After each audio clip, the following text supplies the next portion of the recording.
Hello friends, आपका स्वागत है आपके चैनल ब्रेन फूड में। इस वीडियो में हम जो बीए प्रोग्राम के जो स्टूडेंट हैं सेकंड सेमेस्टर के, उनका जो एनवायरनमेंट साइंस का जो सब्जेक्ट है ना, उसके हम एग्ज़ाम क्वेश्चन के बारे में बात करने वाले हैं। जो बच्चों के भी एग्ज़ाम चल रहे हैं, उन जिन बच्चों की हो चुके हैं, उनके पेपर के बारे में हम डिस्कशन करेंगे। इसमें मैं आपको उसकी कुछ बातें भी बताऊँगी, जिससे कि आपको ना पेपर में आपको पता चलेगा कि हाँ, आपके पेपर में कैसे कैसे क्वेश्चन पूछे जा रहे हैं और कैसा पैटर्न रहने वाला है पेपर का। ओके, तो आइए अब हम इस वीडियो को स्टार्ट करते हैं।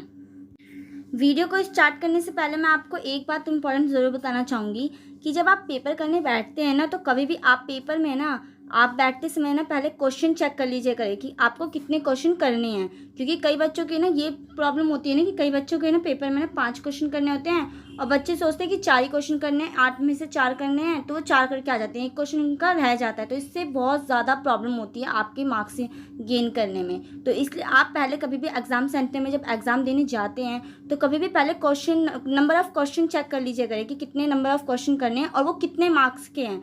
कई कई क्वेश्चन होते हैं 15 मार्क्स के होते हैं, कई क्वेश्चन होते हैं 20 मार्क्स के होते हैं। तो वो पेपर इन करता है कि वो कैसे कैसे क्वेश्चन का पैटर्न रखने वाले हैं। तो आइए अब हम देखते हैं कि इसमें कितने क्वेश्चन आए हैं और कैसे कैसे क्वेश्चन पूछे गए हैं, जिससे कि आपको एक आइडिया लग जाए कि हाँ, इस सब्जेक्ट से आपके इस टॉपिक में से क्वेश्चन आ रहे हैं। अब इसका ना जो फर्स्ट क्वेश्चन आया था ना, वो आपका है ना ट्रू एंड फॉल्स का आया था। आपको सही या गलत बताने थे। आपको 5 ऑप्शंस दिए हुए थे, जिनमें से आपको बताना था कि कौन सा सही है कौन सा गलत है। और ये आपका है ना मार्क्स देख लीजिए। आप कभी भी पेपर स्टार्ट करते ना, तो ये भी देख लिया करें कि मार्क्स कितने मार्क्स का वो क्वेश्चन है, क्योंकि आप उसी पे तो डिपेंड होकर क्वेश्चन को लिखेंगे ना, लेंथ उसकी तो आप मार्क्स के अकॉर्डिंग ही लिखेंगे। तो ये देखिए आपका जो 1-1 ये है ना, एक एक क्वेश्चन एक एक मार्क्स का, इस टाइप से मतलब आपको हर उस पर बताना है कि कौन सा सही है कौन सा गलत है। जैसे आपका ये 4th ऑप्शन है कि मरुस्थलीय पारिस्थितिक तंत्र में प्रचुर मात्रा में वर्षा होती है, तो क्या आप ये सही है या क्या गलत है? तो ऐसा नहीं होता, क्योंकि मरुस्थलीय पारिस्थितिक तंत्र में तो जो प्रचुर मात्रा नहीं होती है, क्योंकि जो पारिस्थितिक तंत्र के आपने प्रकार जब पढ़े होंगे तो उसमें आपने ये पढ़ा होगा कि जिसमें आपने देखा था ना कि जो मरुस्थलीय पारिस्थितिक तंत्र में ना 25 सेंटीमीटर से भी कम वर्षा होती है। तो इस वजह से ये क्या है, ये रॉन्ग ऑप्शन है। ऐसे ही आपका जो पृथ्वी शिखर सम्मेलन वर्ष 1992 में आयोजित किया गया था, तो ये राइट ऑप्शन है और ये रॉन्ग ऑप्शन है। तो आपको ना थोड़ी बहुत एक्सप्लेनेशन भी दे दीजिए, क्योंकि 1 मार्क्स का एक ऑप्शन टाइप में आपका, तो उसकी थोड़ी बहुत आपको एक्सप्लेनेशन भी बनता है देना, जिससे कि आपका ना क्वेश्चन थोड़ा अट्रैक्टिव लगेगा। ओके, अब इसके ना हम जो क्वेश्चन फर्स्ट था ना, उसके ए पार्ट था, ऐसी क्वेश्चन फर्स्ट का ही बी पार्ट था। तो अब इसमें देखते हैं हम क्या करना था। आपको इसमें लिखना था कि निम्नलिखित को परिभाषित कीजिए। इट मीन्स इसको आपको डेफिनेशन इसकी लिखनी थी। आपको इसमें से कोई 5 करने थे आपको, और वो कितने मार्क्स के थे, 2-2 मार्क्स का था। मतलब ये 2 मार्क्स का, ये 2 मार्क्स का, कोई सा भी आप करें तो उनमें 2 मार्क्स मिलेंगे आपको। ओके, तो आप मान लीजिए आपने परिस्थितिक तंत्र की डेफिनेशन दे दी कि परिस्थितिक तंत्र है क्या।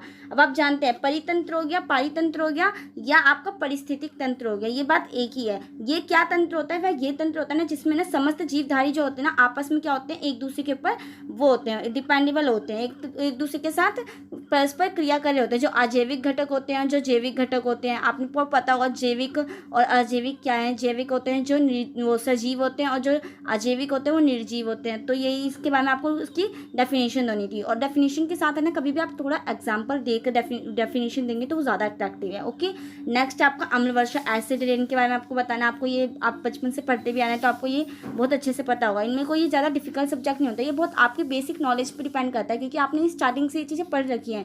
बट ये आपने डिवाइडेबल सब्जेक्ट में पढ़ रखी है। कभी आपने ज्योग्राफी में पढ़ ली, तो कुछ चीज़ें आपने अदर उसमें पढ़ ली हैं, या फिर आपने थोड़ी साइंस में पढ़ ली। तो ये स्टेप से ना क्योंकि कॉमन सब्जेक्ट है।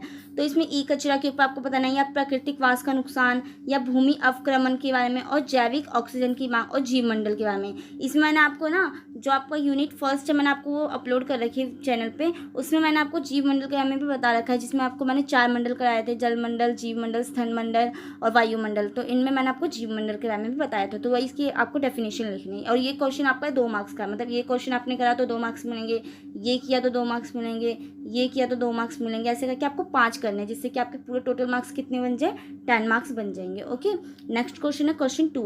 ये आपका अभी फर्स्ट का बी पार्ट था। ओके, अब हम देखते हैं क्वेश्चन नंबर 2। इसमें से आपको लिखना है कि निम्नलिखित में अंतर कीजिए। इनमें आपको डिफरेंसेस बताने हैं, और इनमें से आपको 3 करने हैं। आपको 5 दिए थे, पर आपको कितने करने हैं, 3 करने हैं। आपको ने देख रखा है ऑप्शन नंबर वो आपको ऑप्शंस कितने ज़्यादा दे रखे हैं, मतलब 5 में से आपको 3 करने हैं, इट मीन्स 2 नहीं करने हैं। आपको मान लीजिए आपने कुछ पढ़ रखा होगा, आधा नहीं पढ़ रखा होगा, तो आपके लिए बहुत ज़्यादा हेल्पफुल रहेगा।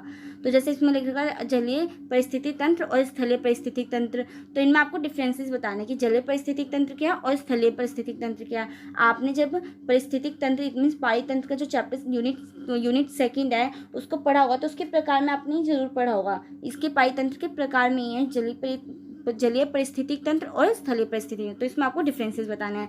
ऐसे ई कचरा और जैविक कचरा क्या है, इसमें डिफरेंसेस बताना है। और वायुमंडल और स्थलमंडल, इसके बारे में तो मैंने आपको बहुत अच्छे से ना यूनिट फर्स्ट में अच्छे से इसको डिफ्रेंशिएट करके आपको मैंने बता रखा है, तो आप ज़रूर इसको देख लेना एक बार अगर आपको नहीं पता होगा वायुमंडल और स्थलमंडल है क्या। ऐसी स्वस्थानी संरक्षण रणनीति और बाहरी संरक्षण रणनीति, ये क्या है, थोड़ी प्रोनाउंसिएशन में मिस्टेक हो गई, सॉरी इसके लिए। ऐसे फिफ्थ ऑप्शन आपका कि मॉन्ट्रियल प्रोटोकॉल और क्योटो प्रोटोकॉल, आपको ज़रूर पता होगा ये मॉन्ट्रियल प्रोटोकॉल क्या होता है और क्योटो प्रोटोकॉल क्या होता है। मैं आपको इसमें जो ये मॉन्ट्रियल प्रोटोकॉल है ना, ये ओजोन परत मतलब जो क्षीण हो रही थी, मतलब जो ओजोन परत में छिद्र हो रहे थे, तो उसके लिए जो सम्मेलन किया गया था, इसमें जो प्रोटोकॉल बनाए गए थे, इसमें तो ये सम्मेलन है मॉन्ट्रियल प्रोटोकॉल, ये जो ओजोन परत से रिलेटेड था। और जो ये क्योटो प्रोटोकॉल है, ये आपका जो ग्लोबल वार्मिंग क्या होती है, तो वही जो हमारे जो पृथ्वी पे मतलब जो तापमान में वृद्धि हो रही है दिन प्रतिदिन, तो उसी को हमने मतलब ग्लोबल वार्मिंग कही है। तो ये क्योटो प्रोटोकॉल ग्लोबल वार्मिंग के ऊपर था, तो ये आपको पता चल चुका है। तो इसमें आपको क्या करना है, इसमें डिफरेंस बताने हैं आपको मॉन्ट्रियल प्रोटोकॉल और क्योटो प्रोटोकॉल में। अब हम नेक्स्ट क्वेश्चन, आप जो क्वेश्चन आपका थर्ड है, इसमें है कि निम्नलिखित में से 3 पर संक्षिप्त टिप्पणी कीजिए।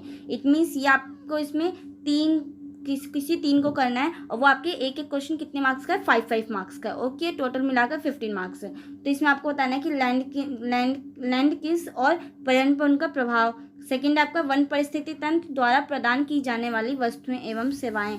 थर्ड आपका जैव विविधता के नुकसान के कारण बताने हैं। फोर्थ आपका स्वच्छ भारत अभियान, और फिफ्थ आपका ध्वनि प्रदूषण और उसके प्रभाव आपको बताने हैं। तो इसमें से आप ये तो बेसिक नॉलेज के ऊपर भी आप इसको लिख सकते हैं, ये ध्वनि प्रदूषण वाला, स्वच्छ भारत अभियान का और जैव विविधता के नुकसान, ये तो आपको बहुत कॉमनली पता ही होंगे ये तीनों के तीनों।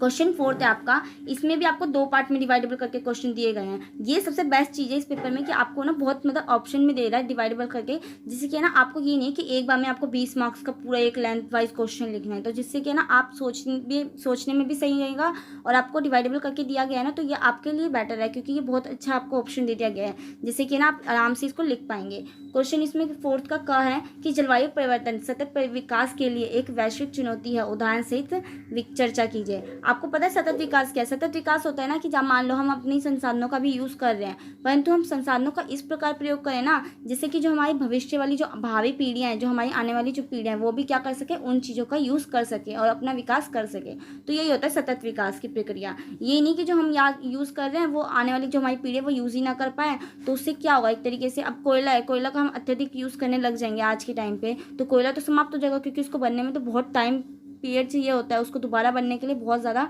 रुकना पड़ता है। तो यही चीज़ है कि इसका इस प्रकार यूज़ करेंगे जिससे हमारी भावी पीढ़ी भी यूज़ कर सके और हम भी यूज़ कर सके, तो यही होता है सतत विकास। और इसमें कहा है आपका कि महत्वपूर्ण पर्यावरण मुद्दों के महत्व पर बल देने में इंटरनेट और विभिन्न सोशल मीडिया प्लेटफॉर्मों की भूमिका की चर्चा करनी है। तो ये भी कॉमन सा क्वेश्चन है, आपकी सिर्फ और सिर्फ आपके माइंड पे डिपेंड करता है कि आप इसको किस तरीके से लिख पाते हैं। तो ये आपका 8 मार्क्स का दे दिया और यही आपका 7 मार्क्स का हो गया, टोटल मिला के 15 मार्क्स होगा आपका जो क्वेश्चन फोर्थ है, इस टाइप से आपको दे रखा है। ऐसे आपको क्वेश्चन फिफ्थ है, इसमें भी आपको क और ख में डिवाइडेबल कर रखा है कि संकटग्रस्त प्रजातियों की आबादी को फिर से जीवंत करने के लिए संरक्षण प्रजनन केंद्र एवं अत्यंत उपयोगी उपकरण हो सकते हैं। और भारत से उपयुक्त उदाहरण देते हुए इस कथन की क्या करनी है, आपको व्याख्या करनी है, तो आपको एक्सप्लेन करना है इसके बारे में। नेक्स्ट ख है आपका कि पारिस्थितिक तंत्र, ये मैं पारिस्थितिक तंत्र या आप पारितंत्र कह लिए, एक ही बात है, ये एक ही टर्म है, तो आप इसमें कंफ्यूज मत होना, ये दोनों एक ही चीज़ें हैं, ठीक है। कहीं पे अगर आपको पारितंत्र भी लिखा गया तभी भी आपको वही चीज़ें करनी होंगी, और जहाँ पे आपको परिस्थितिक तंत्र लिखा गया वहाँ पे भी आपको वही चीज़ लिखनी होगी। तो यही बताना है कि परिस्थितिक तंत्र की बहाली क्या है और इस प्रक्रिया में शामिल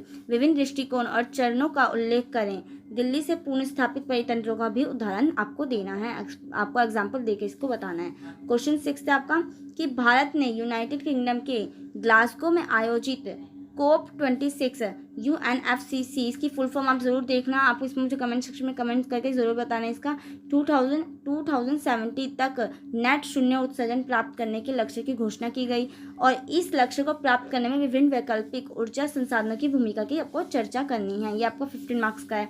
क्वेश्चन 7 है आपका का, और इसमें भी आपको 2 ऑप्शन दे दिए, मतलब इसमें भी आपको का और ख पार्ट करके दे दिया है। इसमें भी आपको 7 और 8 मार्क्स में ऐसे डिवाइडेबल कर दिया है। इसमें आपको बताना है कि कृषि गहनता और शहरीकरण ने गंभीर भूमि उपयोग परिवर्तन और भूमि क्षरण को जन्म दिया है। सामाजिक आर्थिक पर्यावरणीय प्रभावों पर प्रकाश डालते हुए इस कथन पर क्या करना है, आपको विस्तार से प्रकाश डालें। आपको इसका में आपको एक्सप्लेनेशन देनी है इसकी। ऐसी ख है आपका कि पारिस्थितिक तंत्र की संरचना का संक्षेप में वर्णन करें। तो आप इसको आराम से बता सकते हैं। इसमें आप अपने जो पारिस्थितिक तंत्र की डेफिनेशन, फिर पारितंत्र के घटक क्या क्या हैं, फिर साथ ही आपके जो पारितंत्र के प्रकार हैं और पारितंत्र के कार्य, इन सब के बारे में आप इसको बता देना अच्छे से एक्सप्लेन करके।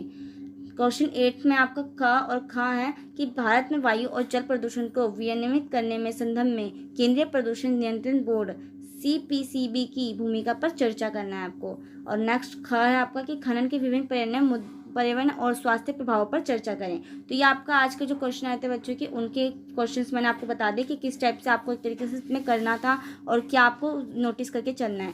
तो अगर आपको ये वीडियो मेरी अच्छी लगी हो तो प्लीज़ वीडियो को लाइक करें और अपने फ्रेंड्स को भी शेयर करें, जिससे कि इनको भी पता चले। और आप कभी भी पेपर करने बैठते तो ज़रूर क्वेश्चन को मार्क करा करिए, आपको कितने क्वेश्चन करने हैं, आप पहले वो चीज़ चेक कर लेते हैं और साथ साथ मार्क्स भी चेक करा करें। तो अब हम मिलते हैं नेक्स्ट वीडियो में, जब तक के लिए बाय।